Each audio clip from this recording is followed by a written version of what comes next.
Good morning. Today is September the 30th, the last Monday of the month of September. And if you haven't gone apple picking yet, it's too late now. Just pack it in. You can't go out. It's too cold now. Actually, I think my daughter is apple picking today, now that I think about it. She's part of this program. Not by herself. She's part of this program. She went apple picking today. But if you don't go apple picking after today, it's over now.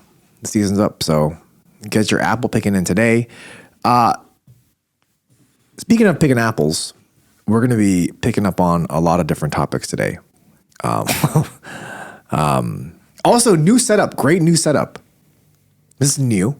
Yeah, I thought we could do this for our more serious episodes. Yeah. And for our lighter ones, we could sit on the couches. That's true. This gives off of a more serious aura. Well, I think people have been saying, how come you guys don't look so serious? Keep on wearing Jordans. Yeah. Yeah. So, Are you wearing Jordans today? No. Just Nike Airs. One of the most comfortable shoes I've ever bought. If we were sponsored by Nike, yeah. Air Maxes. I don't know what they're called. I heard New Balance is really nice though. I heard, yeah. There's a brand, never mind. There's a lot of things that I want to say, but I'm using my discernment today. Today, Pastor Eugene, we're talking about, well, this is kind of like a freestyle episode. I thought the past couple episodes were a little bit heavy, a bit heavier, weightier. And so today is kind of a light, but not really light topic on, we're talking about Rahab today. We're talking about Halloween today because it is the end of September and with the beginning of October, I think. Some parents might be wondering, how do Christians think about Halloween? How much is too much? How can we participate in it, or should we participate in it? Those are the types of questions that we will talk about this morning. Also, a couple fun Q&A, heresy or nuts, all coming your way this morning.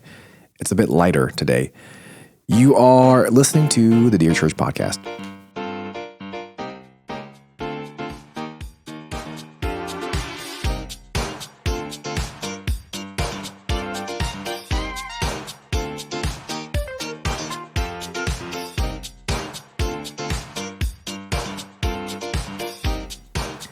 Welcome to the Dear Church Podcast, where we exist to fill your ears and your minds with the study of God to see the world as disciples of Christ. My name is Sam Yang, and we have with us Pastor Eugene and Chunsak. And again, back in the editing room, we have young David, Mr. Schnitzel. We looked up what a schnitzel was, right? That word is so dumb. It's breaded meat. So David is breaded meat. Bread on the outside, meat on the inside. Yeah, I think David always gets a new nickname every time he's here. But that is our team for this morning. And we have a lot of good topics for us. How should I wanted to do a fun intro question. What's a fun intro question? I like if we meditate on a Bible verse. Wow. If we do a Proverbs or something, we could do that going forward. Wow. Okay, so meditate in silence, or what did you mean by that? You could just read it and then we move on. You want to try one? Sure. Proverbs 6:16-19, which is the one I've been meditating on this morning. Proverbs 6 verses 16-19. This is your Proverbs for the day. There are 6 things that the Lord hates, 7 that are an abomination to him: haughty eyes, a lying tongue, and hands that shed innocent blood, a heart that devises wicked plans, feet that make haste to run to evil, a false witness who breathes out lies, and one who sows discord among brothers. This actually has to do with our topic for today, because we are talking about a false witness and we are talking about lying. The reason why this topic was brought up was because in the new film starring Matt Walsh titled Am I Racist? Matt Walsh, who's a political commentator, goes around not only the DNC, but just really liberal America to find out and to show the absolute not coolness, bankruptcy of DEI, and my stomach's going crazy right now. I didn't eat dinner yesterday. The mic might have picked it up. No, there's no way. He not picked it up. He dissects the bankruptcy of, I guess, the DEI movement that we have going on in the U.S. and this film, again, is titled "Am I Racist?" It's a documentary that's made to, what did we call it last week? Mockumentary. But, there were a lot of different reactions to this. Joe Rogan said that this is the funniest comedy he's seen in a long time. And other Christians, though, didn't really appreciate the fact that the information that Matt Walsh received and he got was gained through deception. And so they didn't appreciate that because you gained it by lying. Because he put on like this wig, he put on glasses, he liberalized himself, if you will. He started wearing it like side bag. So, he donned this costume, if you will, and he went around and he asked questions. He interviewed people, even Robin DiAngelo, who had no idea who he was. And he's trying to reveal just the ridiculousness of DEI and anti-racism and all of that. And so he does this. Christians didn't appreciate the fact that he did this and then he used his deception to gain information. Is that a legitimate concern? Are Christians never to lie ever? I mean, even, this could be deception, but like, what about even in the game Mafia or any other board game? Are we ever never to lie? Even in sports, are we never to use strategy and fake out opponents? You know what's interesting about Mafia? Yes. With the group or the game? Oh, yeah. There are usually 2 Mafia members, and then whoever else is left. I mean, there's a moderator. They're all supposed to be innocents. Yeah. They vote each other out. That game is designed so that the Mafia almost always wins, or they usually win. The majority of the time, the Mafia wins, even though there's only 2. It's so interesting. It goes to show a lot about our social constructs and how, like, 2 people that are aimed at deception can really get to the masses. Yeah. I don't know if there was a question after that. I just talked about Mafia. Yeah. It's just this idea that Christians are never to lie or ever to deceive others. But I think, we deceive others all the time. We deceive people when we play sports, when we play board games, when we play video games. We do all these types of deception. Yeah, I remember Junza giving you a pump fake once and you went for it. And then he shot and it swished. I remember that distinctly. There is no way that he can pump fake. He's not quick enough to pump fake. Oh, and then you, I saw it. Yeah, it's all good though. So he's a deceiver then. I mean, it's part of the game. Right. Like you said. But like in any Mafia. strategy, right, you have to deceive the opponent. And even in war, you may at times deceive the opponent. Like the element of surprise is a big thing in war, right?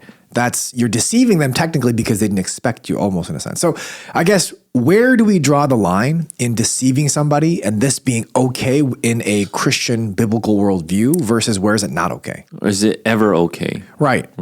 So we should go to the Rahab story. Yeah.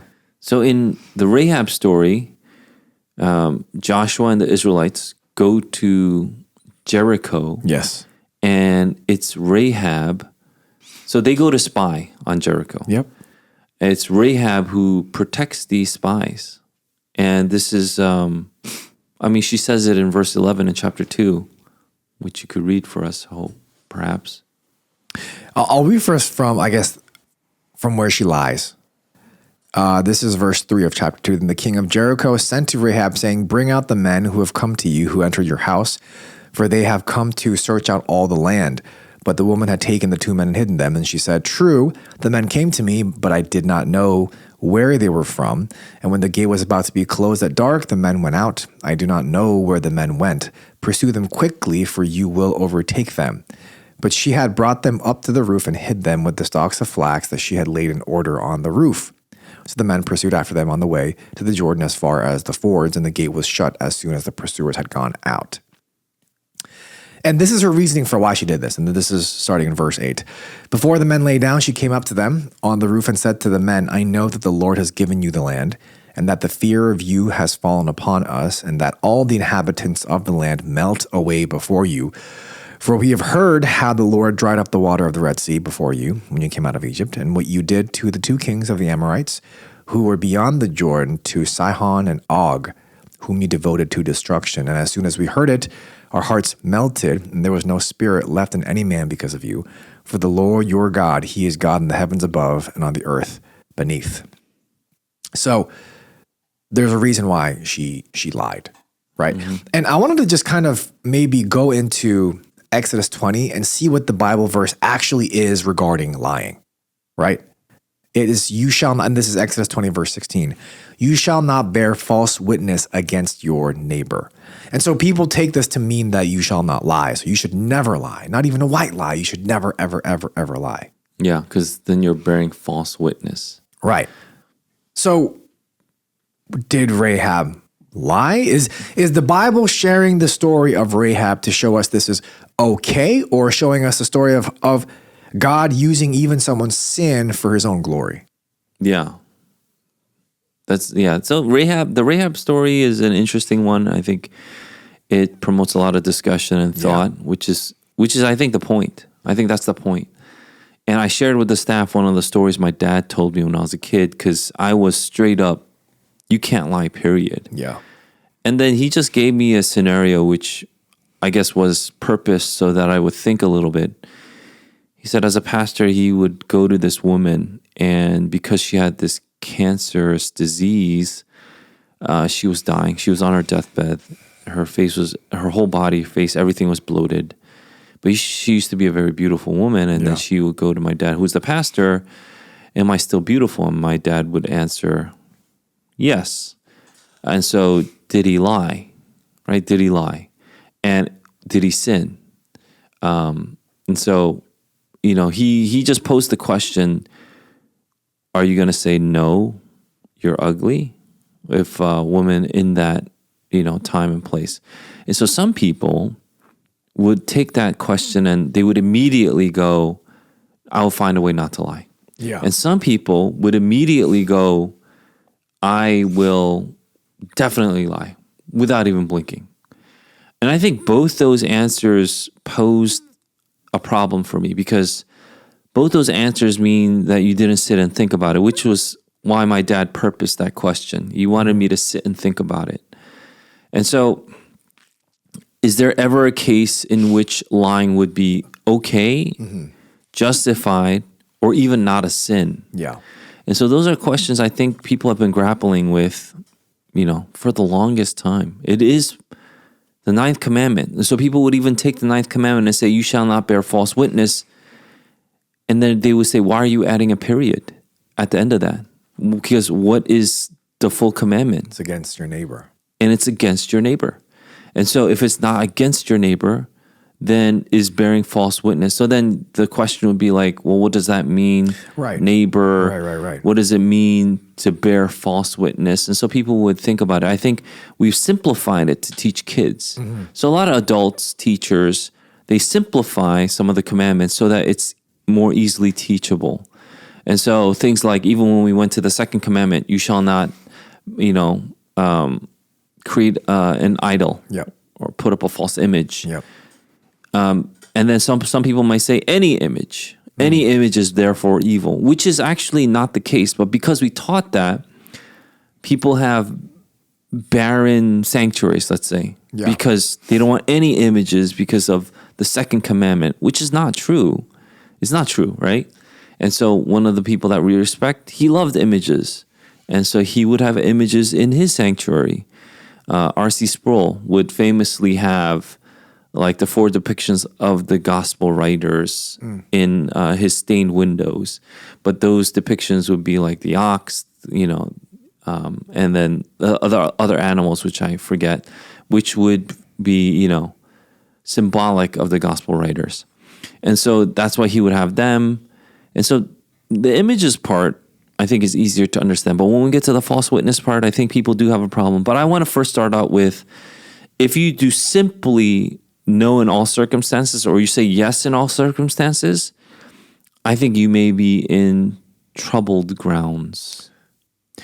I wonder, because I think even in today's language, if we hear false witness, I wonder how much of this is like court language, meaning like a dishonest testimony, if you will. And so I think like for this, should we be taking the context? Because I think there is value, like you said, in saying you shall not lie to prevent kids from even falling into this territory of false witness. So I think we've made something much broad so that the specific command is never transgressed.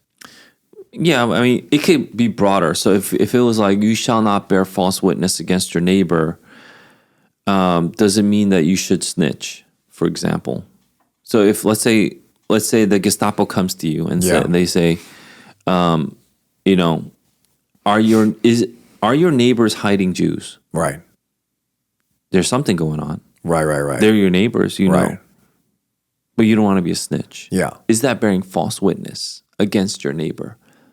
You know, and so I'm not even saying if you are harboring Jewish people during the time. I'm saying if you knew that your neighbor had something suspicious, how would you respond? And so all of that plays into our understanding, I believe, of what bearing false witness is. So again, some people immediately easy, either one way or another.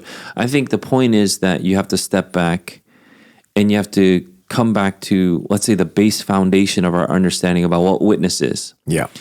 And so that's why I think Rahab's response was so good. And so what was Rahab's base or foundation in responding the way that she did? Well, it was her fear in God. And I think that's what should really be underlying all our conversations, all our witnesses, if I may. So it's in the fear of the Lord that I will bear any kind of witness. In the same way when, you know, John and Peter would be standing before the Sanhedrin in Acts chapter 4, and they say, you can't do this. It's like, no. Am I supposed to fear God or man? I fear God. And so in the fear of God, they acted this way.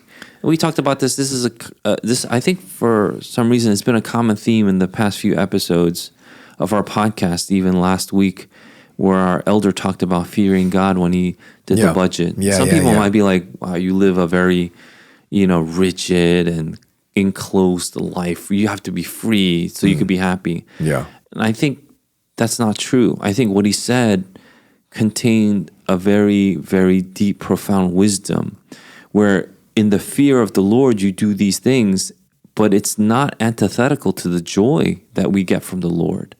And so the fear of the Lord is not supposed to be contrasted, or is not supposed to be put against the joy of the Lord. It's not. But I think if you don't have the fear of the Lord, you can't have the joy of the Lord either at the same time. And so I think the baseline in where we should start our conversations when we answer this question is, do you have the fear of the Lord? And I think that's where we should start. Is there a wrong way to fear the Lord? Because I think, so fearing the Lord is great, and it's correct.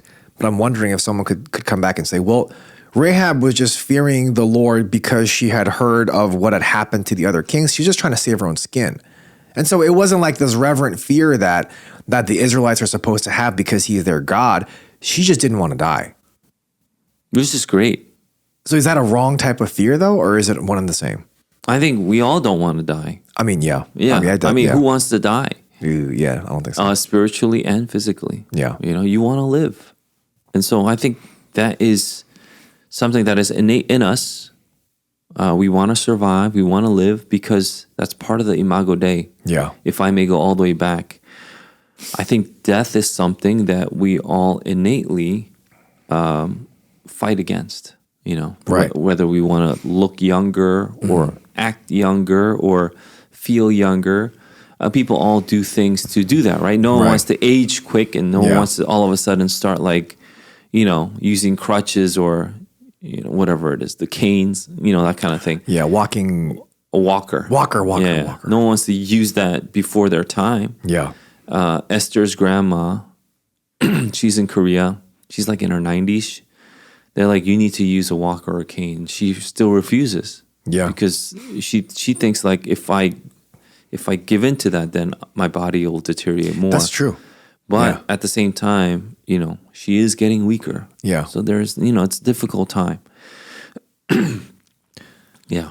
So if our foundation, and this just doesn't have to do with just, whether we're snitching or whether we're, I guess, witnessing, against or for our neighbor. This is just like a broad statement that we have to have. We just have to have the fear of the Lord in our heart.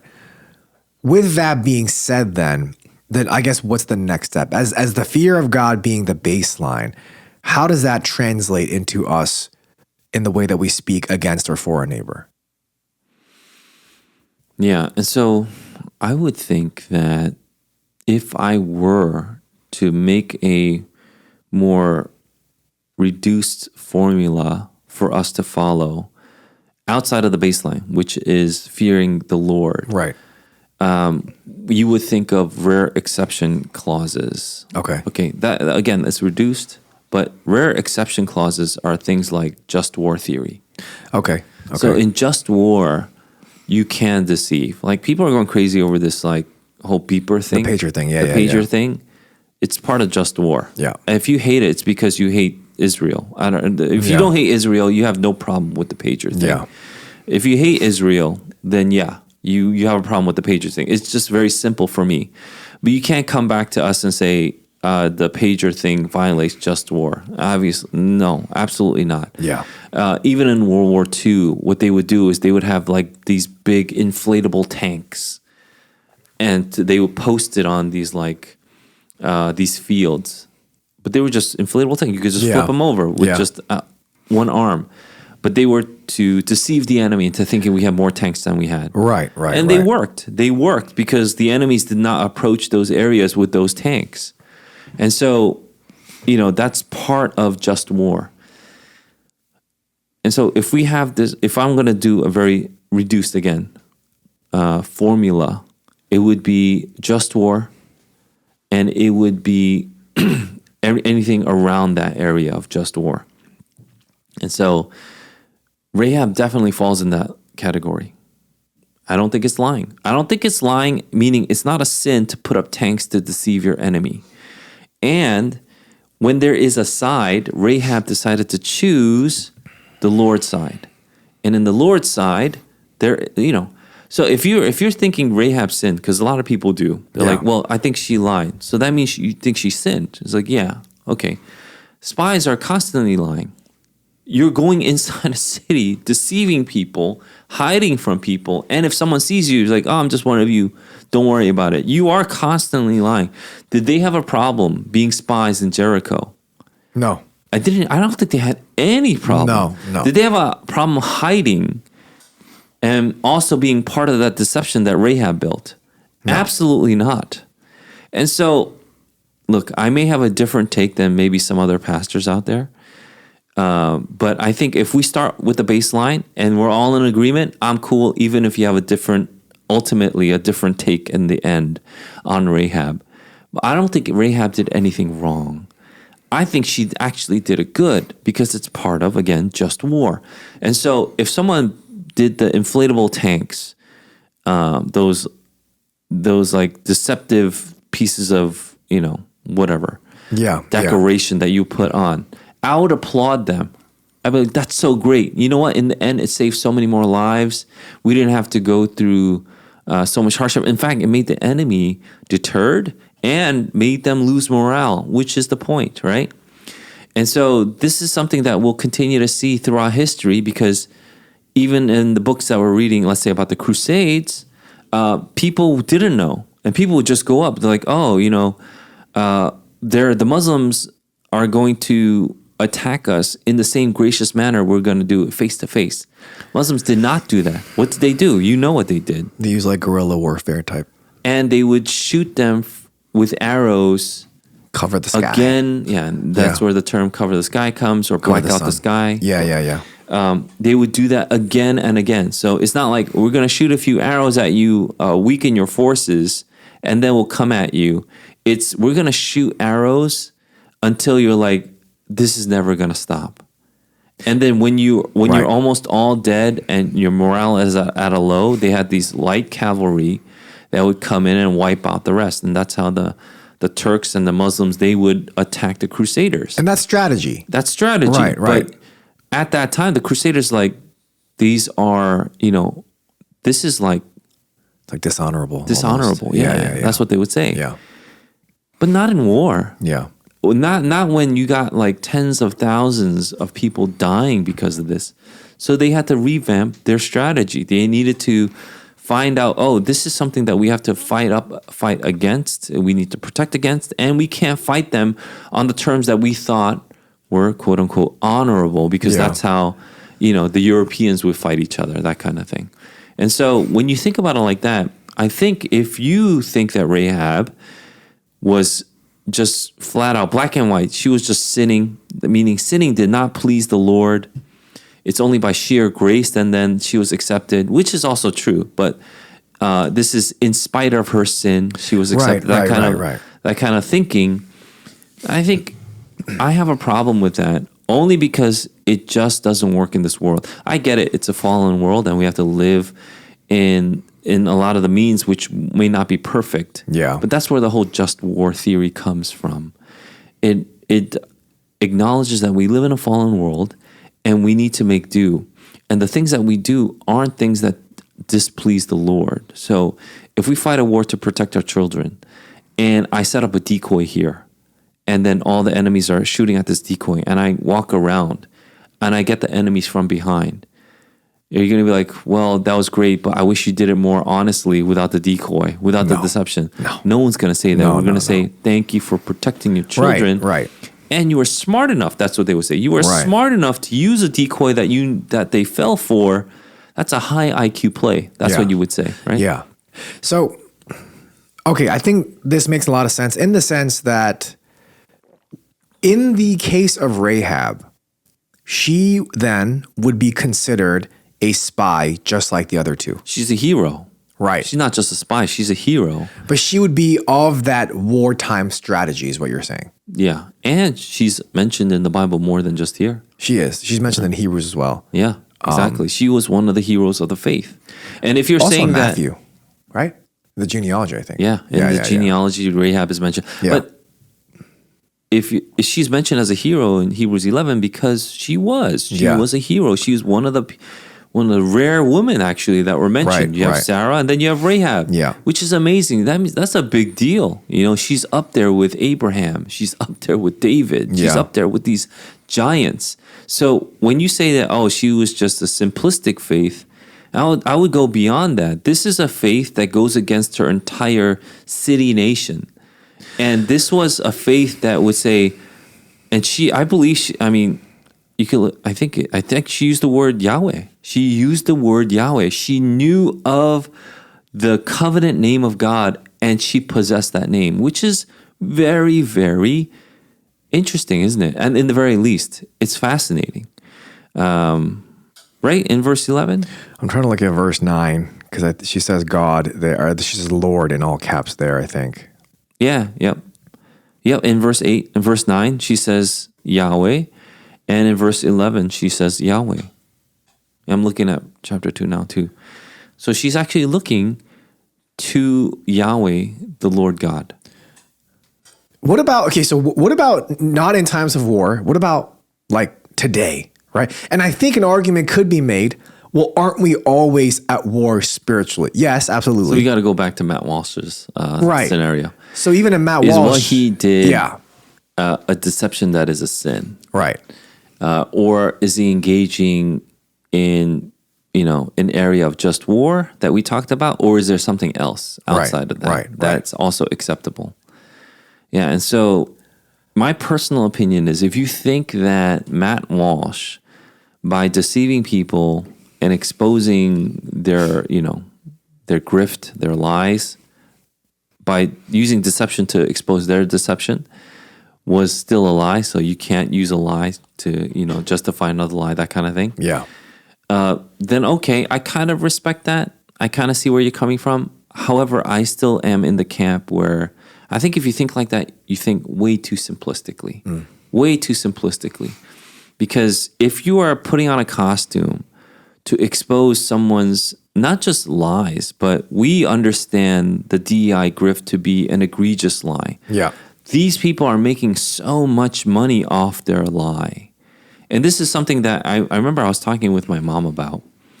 And I said, the whole agenda where everybody else is racist, I need to teach you about racism. And if you follow my teachings, then you can be anti-racist. You can be alleviated of this, right. of this race guilt, right? That stuff people are waking up to. And like places like, I believe it's North Carolina, where they got rid of all their like DEI administrators in their schools. That's great. For me, that's awesome.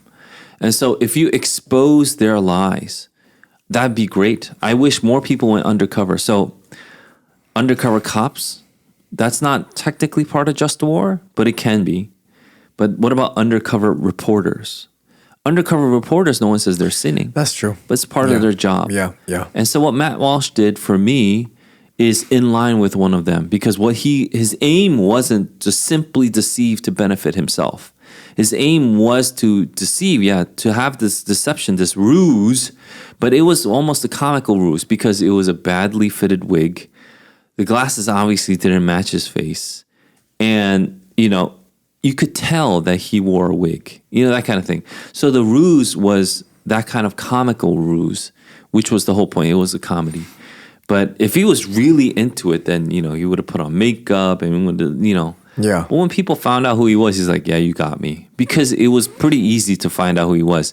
And one of the things that was achieved from that kind of very, it is almost like a clumsy disguise, was one thing that he discovered was how much inside of their own bubbles and their own echo chambers these people were on the left. Yeah. So they were so much in their own echo chamber. Someone as famous with millions of followers as Matt Walsh would come into the room and say, hi, my name is Matt.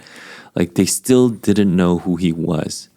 And so that's one of the things that has been exposed by the film. Again, you and I didn't watch the film, so we can't really speak to or critique the film in that sense for its content. But if we're just saying for the premise, was it good or bad that he dressed up as a quote-unquote liberal? I don't think I have any problem with that. In fact, I would applaud the man for doing such a task. It takes a lot of courage to do that. So what I keep getting reminded of is, and then I asked you this question earlier, is in Exodus 20, when we read of the 10 Commandments, it's you shall not bear false witness against your neighbor. I can't help but to keep on thinking of a courtroom where someone is saying, oh, my neighbor, he did this, he did that. You're accusing somebody of doing something that they didn't do, and therefore having them being punished, right? I keep on thinking of that kind of imagery where you're bearing this false witness against your own neighbor. Yeah. And I get it. I don't want to all of a sudden like free up everyone's conscience to start lying wherever they want as long as it's not in a courtroom. That's not my point. But it almost seems like if Matt Walsh did this whole thing, then he made up things to accuse of people on the left saying, hey, they also do this, they also do that, they also do this. And then that would be bearing false witness against your neighbor. Yeah. Right? But I think there is a difference between bearing false witness against your neighbor and doing things which may not seem 100% honest or transparent. So if you're bearing false witness, then the innocent party gets harmed. Yep. If the innocent party gets harmed, that's something that grieves and displeases the Lord. Right. And so I would go even further then to say that what Matt Walsh did was a good. Yeah. I don't think he's adiaphora. I think what he did was good. Yeah. I'll go as far as to say that. By deceiving these people, these grifters, who take thousands and sometimes tens of thousands of dollars, because I believe the biggest grifter is this woman named Robin DiAngelo, who wrote Yeah. the book White Fragility, which Yeah. is a mess of a book, along with Ibram Kendi. X. Kendi, yeah. Ibram X. Kendi. I remember reading his book about anti-racism while I was at, what's that store? Clothing store, Urban Outfitters? Is that what it is? You read that in Urban Outfitters? Yeah, Oh, they my- had that there? My wife was, trying on some clothes, so I had like a few minutes, so I read the book. And that book was a mess. It was terrible. It started out with where he gave the speech and he was like an MLK Jr. and then he would criticize MLK Jr. And then he received the award and then Yeah. he'd go on about how we should. So it was self-aggrandizing, but at the same time, it was so, I don't know. It was so childish. It wasn't good. It didn't show you anything, but all these people picked up on it because I think people are very hungry. They have this guilt. They don't know what to do with the guilt. So instead of giving it to the Lord, they want to use other means. And so these grifters pick up on it. So they write books about anti-racism or white fragility and things like that. And then you and I, as a non-white or black person, would be like, this doesn't even relate to me. I don't know, even know what to get about that. And that's why they have to make categories like white adjacent or We're something. off-white, I Something think. like that. Yeah, yeah. Which is ridiculous. We're not white, but we're not black either. And so you can't have more than those two reductive categories that these people put in. But I would say he did it good. He did it good. Not only that, I wouldn't even, so people say this is a Borat style mockumentary. Yep. I wouldn't even say that. I would say that what Borat did was a similar style as Matt Walsh, but what Sacha Baron Cohen did was he would punch down. He would actually try to make the innocent look really bad. And this would be like these American conservatives. One time he would defecate into a bag and bring it and then, give it to these guys. And what we found was these guys are actually gracious to Sacha Baron Cohen's character. Yeah. They didn't treat him poorly. I mean, they were disgusted by it. Yeah. But they didn't treat him as bad as he thought they would. So in fact, when he would, and to use our terminology today, he would punch down, we would find a lot of times that these people, they were innocent. Sometimes they were misinformed or misguided, which he would also bring out, but they were mostly innocent. Matt Walsh didn't do that. He punched up, meaning these are the elites of our society. These guys are making hundreds of thousands of dollars, if not millions already, from these grifts. And so people are buying into it. They're using similar language, that these people have used, like white guilt, white fragility, anti-racist, DEI, equity. Again and again, the word equity has been bastardized. It does not mean what the Bible says equity means now. It means something completely different, which means everyone's on equal level. That's what equity means. It's like, oh yeah, what else does it mean? It doesn't mean. It means you treat them equally. Not everyone's equal level. That's a completely different thing. That means if someone's tall, you have to chop off their legs because you can't make the short person tall again. That's what equity would mean. And that is, I believe, I genuinely believe it is a true evil. And so exposing the evil for what it is a good thing. So I don't even put it in the category of Borat. I think what Matt Walsh did was a good. I have to watch the movie, but the premise is a good premise. So what if someone were to say, but that would go against what we say about the ends justifying the means? And I get it that right now what we're saying is that the ends were good. Also, the means were not bad is what we're saying. The means was not false testimony against his neighbor. Yeah, it's not pushing down the innocent. Right. It's not putting down your neighbor who is destitute. These guys are the elite of society and they're manipulating the rest of the masses. Right. They're the mafia people. And you can't be like, well, that was kind of mean to the mafia, which is, I think, what a lot of Christians think. A lot of Christians are like, you can't be mean to the mafia. And when we've gotten to a place where it's almost comical and you're like, is this real life where we can't call out evil for what it is because we don't want to sound mean? Yeah, I mean, just as a sidebar, I think we need to eat more red meat. God. I don't know what else to say. I don't know where We have to eat more red meat. We need more cholesterol, not less. So I understand from Rahab's context. I understand from Matt Walsh's context. And we understand that the ends do not justify the means. The end was good. Also, the means was not sinful, is what we're saying. Yeah. However, how would we then translate this to our personal day to day? Like, for example, you use an example a long time ago when we were having a conversation about this personally, about how a lot of times when we're younger, our parents tell us, if someone calls and says, "Oh, is your dad home or is your mom home?" Your mom or dad, in plain sight, would say that I'm not home. Yeah. And I would do that. I would say, "Oh, my dad is hunting," or no, I would never say that. My dad is not here, or whatever it might be, right? Also, on Halloween, which we'll talk about in a minute, I turn all the lights out.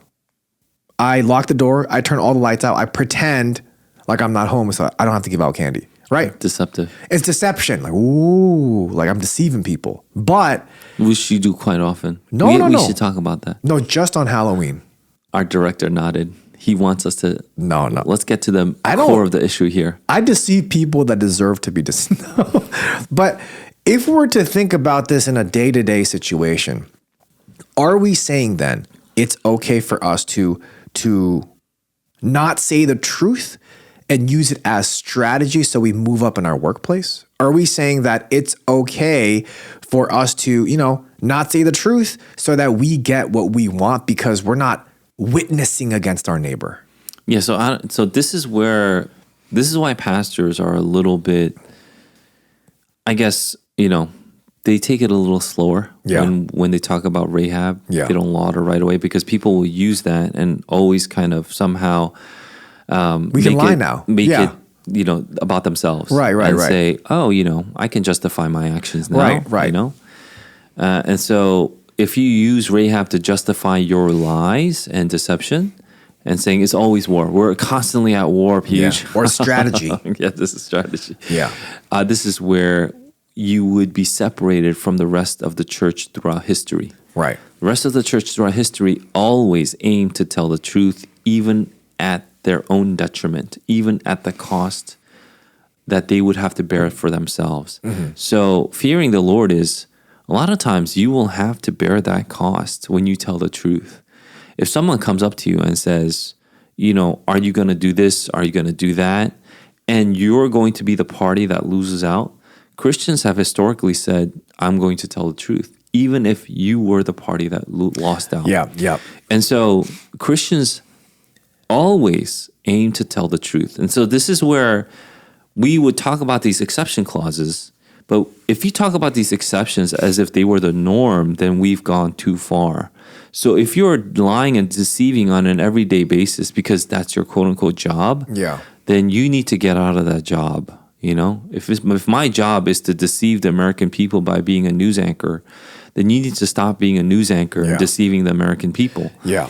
And so if you think my job is to deceive the American people by giving them all these promises as a politician, you shouldn't be a politician. That's what I honestly, genuinely believe. And so if you think that's your job, and then you're like, well, who can be a politician if they don't lie? No more politicians. That's what it is. If everyone was a Christian, then there would be no more politicians if that's what politics demanded or required. Right. And so I think Christians throughout history have always aimed not to lie because telling the truth is the goal. Because telling the truth exposes darkness. It exposes lies, even if it would be to your detriment at the time being. So did Peter and John lie saying, okay, we'll follow what you have to say and not preach the gospel and then go around and preach the gospel? They didn't do that. They said, we can't do that. Look at Shadrach, Meshach, and Abednego. When they said, you need to bow, otherwise you're going to be thrown in the furnace. What did they do? They didn't go, oh, okay, we'll bow. And then go and not bow. Yeah. Because they don't want to die. But what did they say? They famously said, and I think we went over this in our previous podcast too, but they famously said, we will not bow down to you even if we were to be thrown in the fiery furnace. That's not what we're going to do. you know? And so if that were the case, we still won't deceive to save our own skin. So to lie, to save your own skin, to get your own promotion, historically, Christians did not do that. Even though that's not false witness against your neighbor. So like what I'm saying is are Christians not lying distinct from bearing false witness against your neighbor? I mean, that's what I'm telling you. That's what people have come down to, the understanding and meaning. And so, look, if you want to strictly say against your neighbor, it could also mean against the person that you're giving this witness to. Yeah. And so it could just simply be lying in that sense. And so if that's the case, then you would do your best to tell the truth. You would always tell the truth. And if you're looking for these exceptions all the time, maybe there's something wrong with you. Maybe you have a forked tongue, because that is a sin. Like a snake. That's a sin, right? Yeah. So you are saying this, but you're meaning this. Mm-hmm. You know, you always talk in, let's say, innuendo, which some people tend to do. You're like, I need you to clean the bathroom, Sam. And you're like, I'll clean the bathroom. In the back of your head is like, eventually, you know, when I want, you know, that's a forked tongue, right? So if you say something like that, and you go, Sam, you lied. You're like, I didn't lie, because in my head I said eventually. Wait, why are you looking at me so intensely as you're using this? I don't know. It's like this is coming from a place of. This is an intense. Yeah. It's like a true past, but that's a lie. Yeah. You know, if you justify it to save your own skin by saying, "Oh, I didn't technically lie," no, that's a lie. That's a lie, because in your heart you knew that this person would take it this way. And you said it so that this person would take it this way, but you meant something else, and therefore you harmed your neighbor. And so that's a lie. And so when we're talking about exceptions, and we go back to the whole Matt Walsh, Rahab thing, so, well, isn't that harming your neighbor? Then we need to go back to, again, the baseline. Go to the baseline. And if you disagree with me again on this and saying it's still harming your neighbor, it's still a sin, as long as we have the baseline, I think we're good.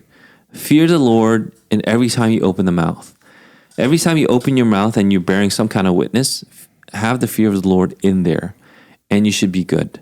But when you lie so easily, it's something that the Lord hates. That's what we read in Proverbs before. Lying tongue. Yeah, that's a lying tongue. That's a forked tongue. And that's not what we should have. So I get it that a lot of teachers and pastors and parents don't want to give this nuance, this exception, because the exception, everybody wants to be the exception. Everyone thinks they're the exception. Everybody wants to take the exception. But the exceptions are an exception. And, you know, what I've always said is the exceptions prove the rule. Because of these exceptions, we know that what's normative then should be to tell the truth. So one of our listeners actually brought up a great point. She said, could you have a section on your podcast, a subsection called Here's My Point? Because Pastor Gene, whenever you speak, you say, this is my point, or here's my point, or that's the point. And so what is the point? Like, what is the baseline that we talked about?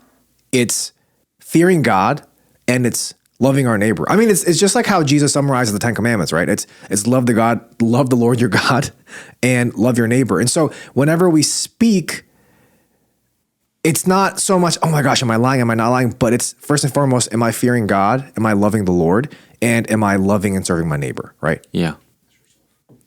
As yourself. So, okay. And I think that's helpful, because when we read stuff like this, like, okay, my boss is asking me, did I get to work on time? And I was actually late by 30 minutes, but I'm going to say I was on time.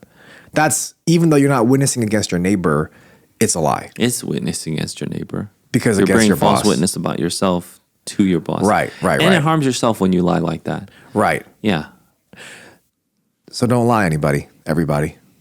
Yeah, the lying part, you would, if we're just supposed to have like something very basic, something normative, that we just say don't lie. Yeah. That's a good baseline to have.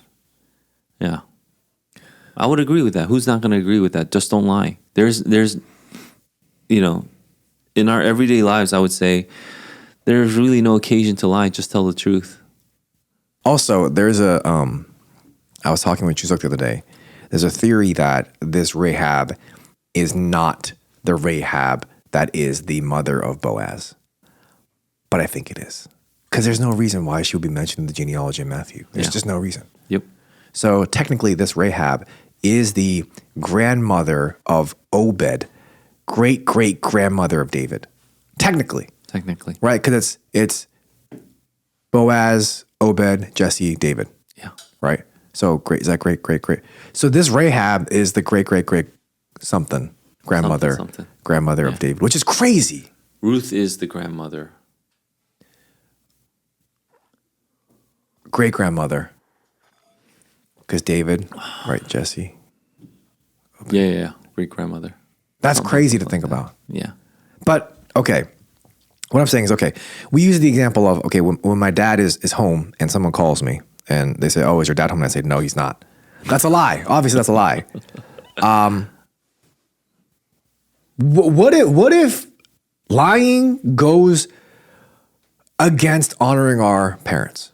Yeah. Or what if lying goes What if your boss against tells you something to else? lie? Would you lie? If my boss tells me to lie, I think that's a Yeah. different issue because my What if boss I told you to lie? That's What if a tough I one. said you need to lie? About what though? I don't know. Whatever it is. You tell all the members that, that you really care about them. That is not a lie. My fellow Americans, I really care. But something like that. Or let me just say this too. What if you're doing your parents' taxes and you fudge the numbers a little to get them more money? I mean, I feel like the examples can go on and on and on where it's That's like a lie. Yeah. Pastor Paul would not approve of that. No, one. Jang Financial would not. Yeah. He'd probably go as far as to snitch on you. I mean, that's how much he doesn't like that. He would write a letter to the IRS. Yeah.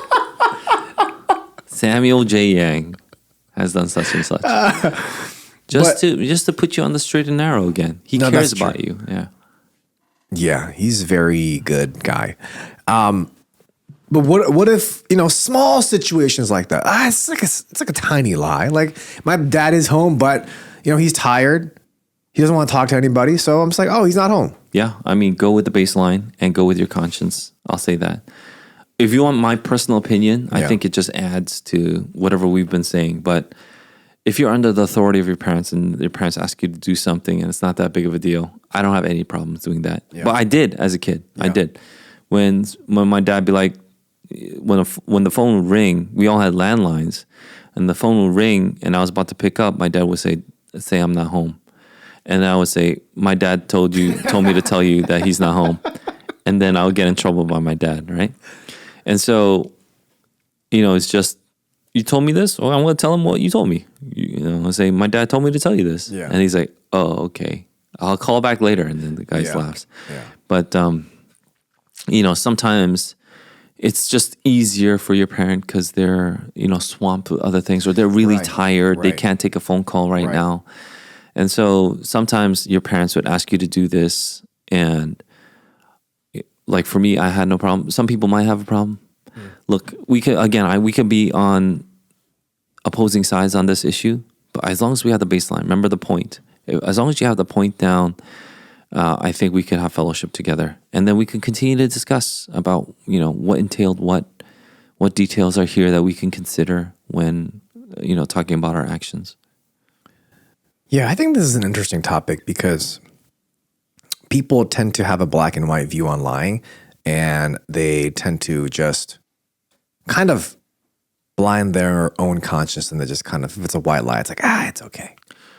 I would say keep it black and white until it isn't. That's what it is. Yeah. I mean, if that's the case, then just keep it black and white until it isn't. Yeah. And when your conscience dictates that you have to do otherwise, like are there Jews in your basement and you have been harboring Jews in World War II, and your conscience is like, I can't tell these guys the truth. These guys are going to kill them, and I can't let these people die.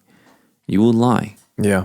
And then if you get caught, like, did you lie to us? And be like, yeah, I did, because you didn't save your own skin.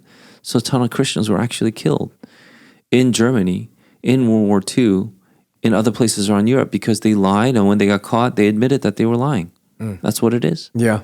And so, when your conscience would dictate otherwise, that's when stuff like this will really help. You're doing it for the glory of God. Yeah. And so you want to honor God with your speech. Yeah. I think this is something that's really good for us to continue to think about as we endeavor to be purveyors of the truth. Speaking of turning my lights out and not giving candy to trick-or-treaters on Halloween. We're going to talk about Halloween. And I think this is an important topic for us to talk about because it's coming up. A lot of Christians are questioning. They're asking, do I participate in Halloween? If I do so, how do I do so? Is it a sin for me to do so? Should I allow my kids to do it? What if they're begging me? What if they're crying? What do I do here? And I think this is a good thing for us to talk about. And obviously there's different strategies, and so we'll talk about those too. But first, I wanted to talk about the origin of Halloween. And this is from just two quick sources that I looked through. Halloween is traditionally known as All Hallows Eve, when the dead were remembered. And this is kind of like Christian holiday joined with a secular holiday that kind of got more and more and more secular as the years went on. A pagan holiday that got more and more paganistic. Pagan. Is that the right word? It's pagan. It's not Christian. Right. But it got more and more. So it is pagan. Mm-hmm. From Celtic traditions, right? This Right, is what you found in your studies. Let me start that over. Okay. You don't have to start. So Dawe, take out the All Hallows Eve thing. That's, I think. He said no. Yeah, take out the All Hallows Eve The thing. power of the editor. Dawe, he's been getting. This is take one. The origin of Halloween is people connect this to the festival of. It's pronounced Samhain, but it's pronounced Samhain. I don't understand that. You said pronounced twice, but that's fine. Is that what I said? It's written Samhain, Samhain, but it's in the Celtic. It's pronounced Samhain. So I guess I didn't speak English. I'm not sure. Sauron. Ooh, but my favorite team is the Celtics, but it's different from the Celtics, I think. No, they're the exact same things. You are rooting for pagans. Ooh. So this is again the festival of Samhain. And this is a Celtic holiday where they celebrate the final harvest, the death, and the onset of winter for 3 days, October 31st and November 2nd. The Celts believe the curtain dividing the living and the dead lifted during Samhain, to allow the spirits of the dead to walk among the living. So ghosts haunting the earth. And so a lot of people think that that's kind of where this whole ghost, spooky thing came from. So in Samhain, farmers brought livestock in. They gathered to build shelters for the winter. It had some religious significance. They burned fruits, vegetables, grain, possibly animal sacrifice offering to the gods. And again, there was divination and communication with the dead that was practiced during this time. Interestingly enough, even bobbing for apples, that innocent little game where you put your head in the water and you finish an apple underwater. That's an Office reference. That game where you bob for apples, when you bob for the apples, it was a practice the pagans used to divine the spiritual world's blessing on a couple's romance. So if you love somebody, you just bob for apples, I guess. And it's like, oh, you got 3 apples. Hooray. They thought it was like a thing. Interestingly enough, also, people believed that spirits were earthbound until they received a treat, like a proper send-off with a treat. So whether it's possessions, wealth, food, drink, spirits who were not suitably treated would trick those who had neglected them. And this is from a website. I think this is from Grace to You. Trick-bent spirits were believed to assume grotesque appearances. Some traditions developed, which believed wearing a costume to look like a spirit would fool the wandering spirits. Others believed the spirits could be warded off by carving a grotesque face into a gourd or a root vegetable and settle a candle inside it. Jack-o'-lantern. That's where that came from.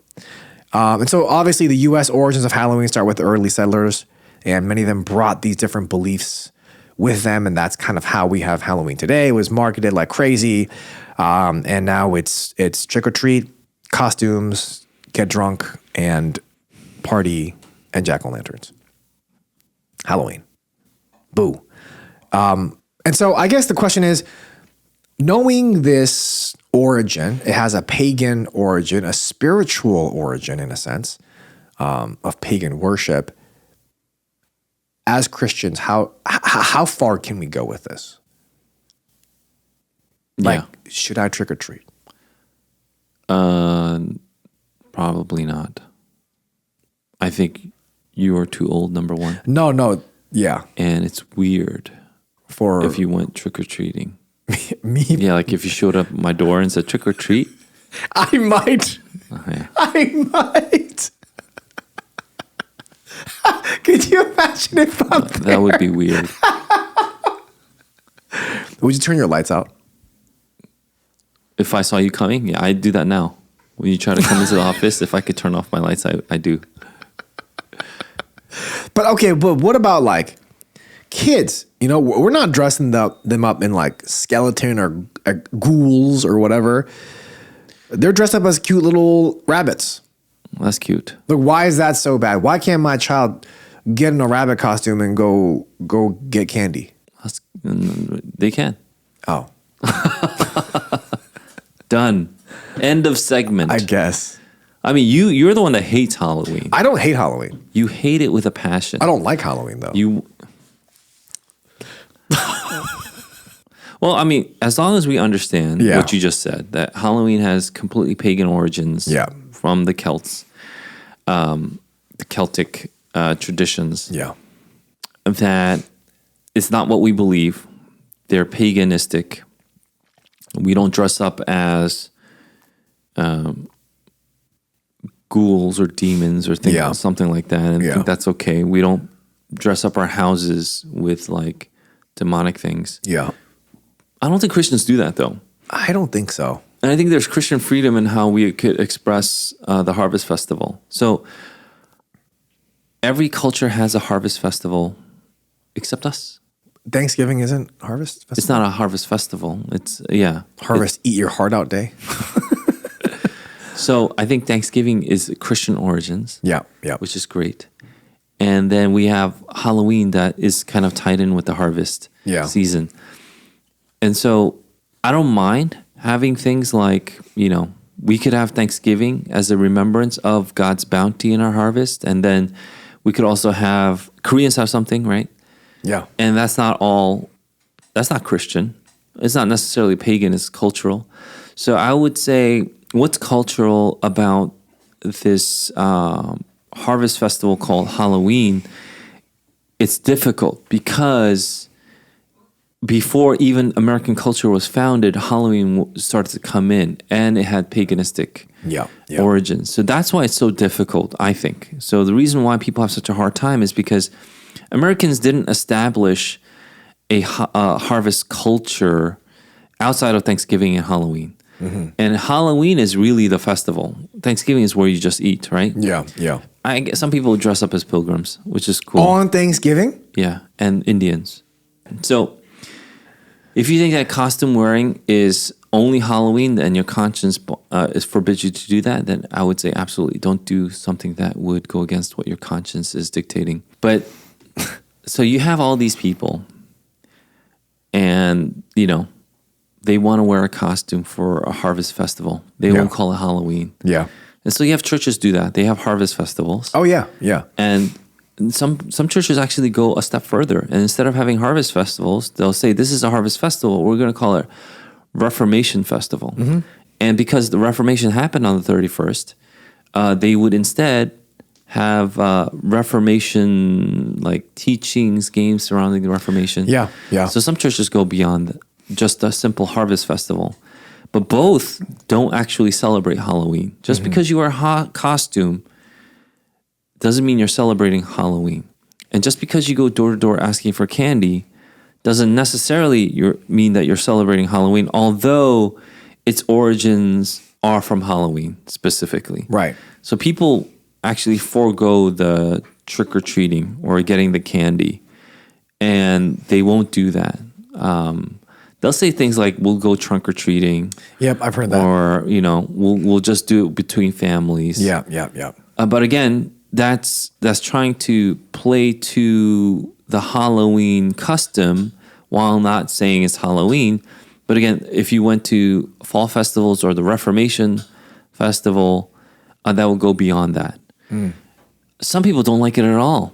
Some people think that we should just stay at home, do nothing on October 31st because we don't want to give any semblance of credence or give any semblance of any kind of like approval to this demonic holiday. Right.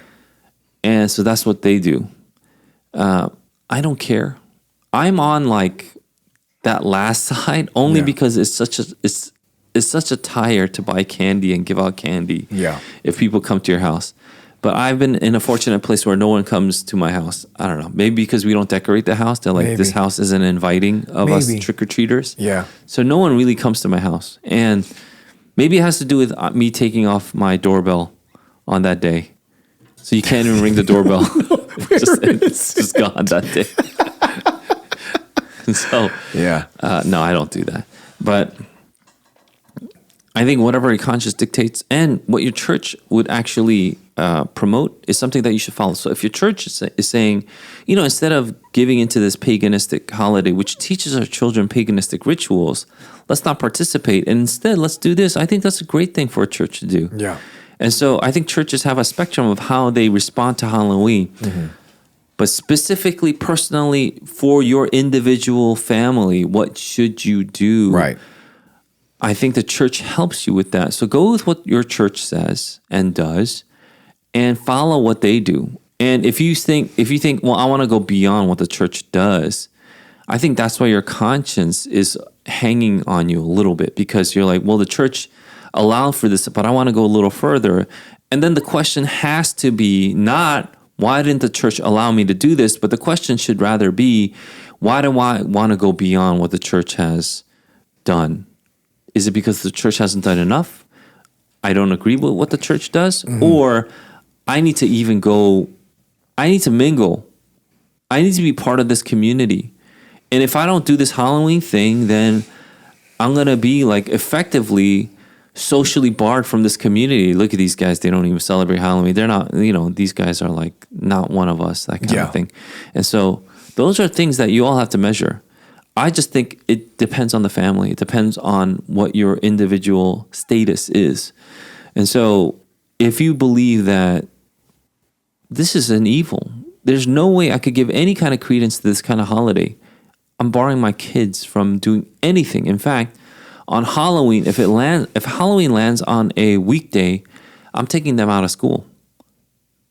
I would respect that. Yeah. I would respect that immensely. I told you about the Halloween in my town where they have like severed heads and like it's tough. They have like table saws and with their heads cut off. Feels over the top. Yeah, that feels a little demonic. So if my school is going to promote images like that during Halloween and I take my kid out of my school on that day, hopefully people would understand. Yeah. In fact, if I saw another parent do that, I would applaud them. If your school is doing these like depictions of demonic, satanic evils, then you should either protest or step out. Yeah. Abstain, right? And so that's what I would encourage. But you're saying a lot of people have come up to me with the opposite. I don't think everybody's like Ridgefield because that's the town I live in. I think a lot of people have more safe, kid-friendly stuff, no demonic depictions, and they're all dressed up as bunnies. What do you got to say to that? And well, you're saying like, well, that still is a throwback or a callback to the occult. And I would still be very wary of doing that. Rather, I want to give glory to God on all holidays because a holiday means holy day. Then you're a Puritan. You and I love Puritans. Yeah. So we would side more on that side. But I don't want to say that to completely judge those that have trunk or treat or something like that. We're not here to divide lines on Halloween or trunk or treat. That's not why we divide lines. The dividing line has to be at least the 5 solas. If we're together on the 5 solas, bro, we are brothers and sisters. You know? Yeah. And even if we're on the 5 solas, we're gonna be separated on Halloween, then so be it. Hopefully, you can respect our position. We don't do Halloween in our church, and we do more of a Reformation teaching day. Mm-hmm. Hopefully, you can see the good in that. And I think a lot of churches do. They're like, "Wow, what you guys do is awesome."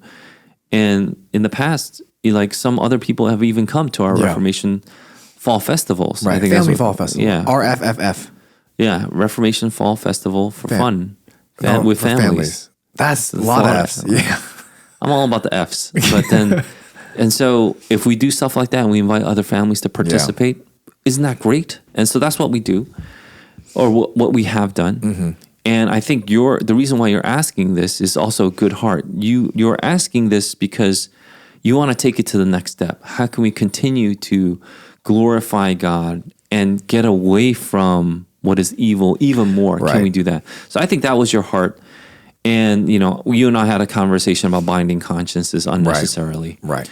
But I thought instead of talking about that, we should talk about going toward the good. And then binding consciences can be a discussion for a later time. But Yeah. all of us, we're trying to go toward the good. We're not saying, how can we teeter on this line? And, is this a sin or not? The same thing with the Rahab lying. Is this a sin or not? Rather, we want to say, what's the good? What's the ultimate good? And we want to go toward that. And so it's the same thing for October 31st. What is the ultimate good that you could go toward to? And let's go to that. And if your church is saying, let's get on the ship and go toward this direction, I think it's a good thing that you go with the church. Whatever your church decides, because I know that CGS doesn't do the same thing as other churches in the area when it comes to Right. Halloween. Right. They don't hold Reformation Fall Festivals. I don't hold that against them. I think it's great whatever they're doing, because I think what they're doing is they're trying to encourage, push each other to what the good is. So I don't think any church around here really dresses up as demons. No. So they don't do that. And so they understand that it has pagan references and origins and history, but we don't want to give into that. We want to propel people toward the good. So hopefully we do that. And we don't have anything like what we saw at Itaewon in Korea. Oh, that's tough. Like, it's so dumb. Yeah, And it's that's really so tough. sad Yeah. that people were crushed to death there. Yeah. And so we don't want anything like that happening here, where we have no idea why we're doing this. It's just something fun. But, the Christian is sober-minded. We don't just go with what's fun. And people are like, it's so tiresome that you have to think about all these things. Actually, it's not. When you're thinking about how best can I glorify God, then you are thinking about what is good, true, and beautiful. This is a wonderful endeavor. You are seeking first His kingdom and His righteousness. You're seeking first God. And so those are things that we endeavor to do in joy. So when it comes to Halloween, I would say, here's the point. Do that. Yeah. Yeah, I think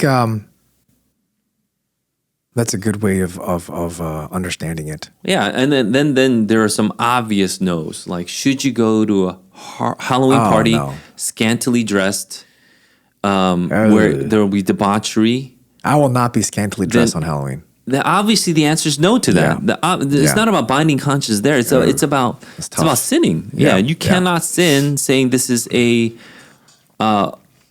fall festival or something like that. That's so stupid, right? And so obviously there are some big blatant no's out there. This is a fall festival. Yeah. I'm gonna call it a fall festival, but I can go scantily dressed.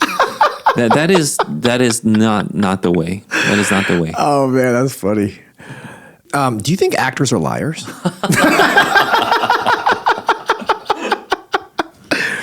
Thank you for that, Pastor Gene. And I think it's really helpful. And if there are any other questions, I think, regarding this topic or more like specific to your context, I guess, you could always email us at, actually, they could just talk to you. Podcast@cgsnj.org. We haven't had an email in a while. Or so we if you have just one want to say, person actually, email. yeah, people do email, but Yeah. if you just want to email us, Sam gets it, I get it forwarded, or I think I get it. Yeah, I think you do. So, yeah, please do. And then we'd love to hear your thoughts. Yeah, please do email us. And yeah, I mean, this topic I wanted to talk about because, again, this is a matter of conscience. And I think just us having the right information and just kind of being taught to have the right heart would be important in a holiday like this so that we don't go overboard.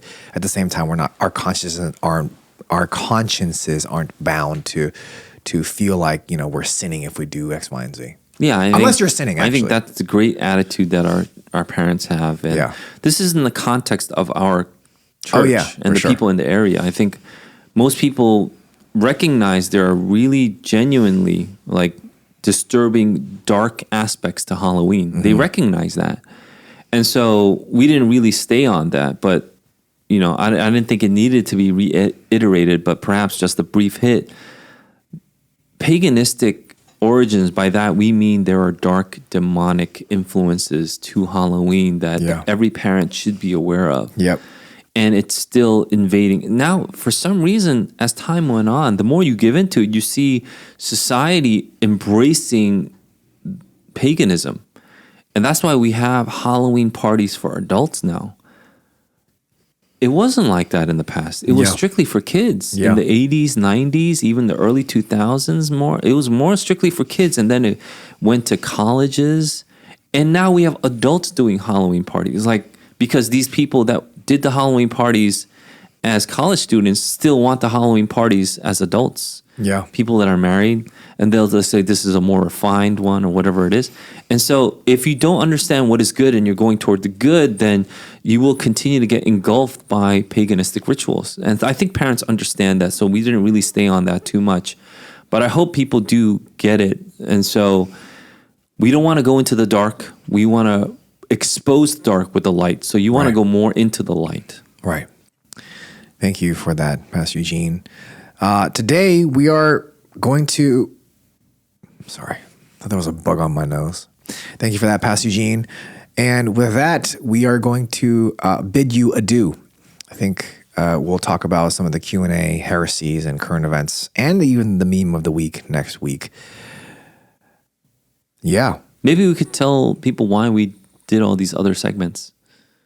So, right. I mean, we don't have them today, but because we're Right. out of time. But So, I mean, you know, the way that we formatted our podcast, we wanted it to be as engaging as possible. Engaging in the sense of listeners able to having the ability to ask questions directly, you know, via email or you know, I've had people come and text me or just talk to me about questions that they've had, even about the sermon series as we're going through the book of John as well. And so we wanted to have a segment where our listeners could ask questions and it could be answered or addressed on the podcast. We also have a heresy or not section because we want to make sure, especially now with social media, it's so easy to get your hands on wrong teaching. And I think the difficulty with wrong teaching is it sounds so right until it's wrong. And I think that's the difficulty because you could have 99%, oh, this is great, 1%, this is off. It could easily be a heresy. And so we want to make sure that our congregation, the people that listen to this podcast, are aware of the different heresies that are going on because always wearing different costumes, you know, like Halloween. It's same clown, different costume. And so the same heresies that have been going on throughout the centuries are now even here today, just in a different form. And so we want to make sure that we address those heresies. And at times it may seem like we're attacking the speakers of those heresies, but we really want to just expose the lies and teach the truth. yeah, I mean, whatever medium it comes from, we should expose a lie. Yeah. I think of it more like this. If you're listening, the first half is more theological. Yeah, yeah. And that's timeless. Yeah. But we still want to address a lot of things for Oh, yeah. today. Yeah. So you can listen to the first half of any of our podcasts anytime because it's timeless. It's about some like theology. Right. But then we want to go into what has our theological underpinnings will affect us here. Oh, yeah. And I think that's why current events is next. I think it naturally, organically will go there because it affects our politics, it affects our work, it affects what we do day to day. And then we have a little more lighter themes out there, but it still doesn't mean it's bereft of theology. No. Our theology still informs Yeah. our light topics. So throughout the podcast, we're talking about theological. We're responding theologically, but we wanted to try to cover a more, a wider breadth of topics. So That's why we're doing that. Right. I mean, a freestyle episode like this doesn't necessarily go along with that kind of structure. But like you said, the first part is the meat. The latter part is the application. So current events, even meme of the week, we bring it up because it's something that you've seen probably. And we want to make sure that we're viewing it in a biblical biblical worldview. Meme of the week, Q&A, current events, heresy or not. It's an application of what was already taught and what is the truth. And so I hope that's clear for everyone that's listening. Yeah, I mean, we didn't say it, so it might not have been clear for people that are wondering. Yeah. Yeah. So in case that you were wondering, I hope it's clear now. We thank you for listening to this episode of the Dear Church podcast. Join us next week as we continue on. I just hit my mic so hard, sorry. As we continue on continuing. We hope and pray that this has been a blessing in your ears. Fight the good fight, finish the race, keep the faith. Peace.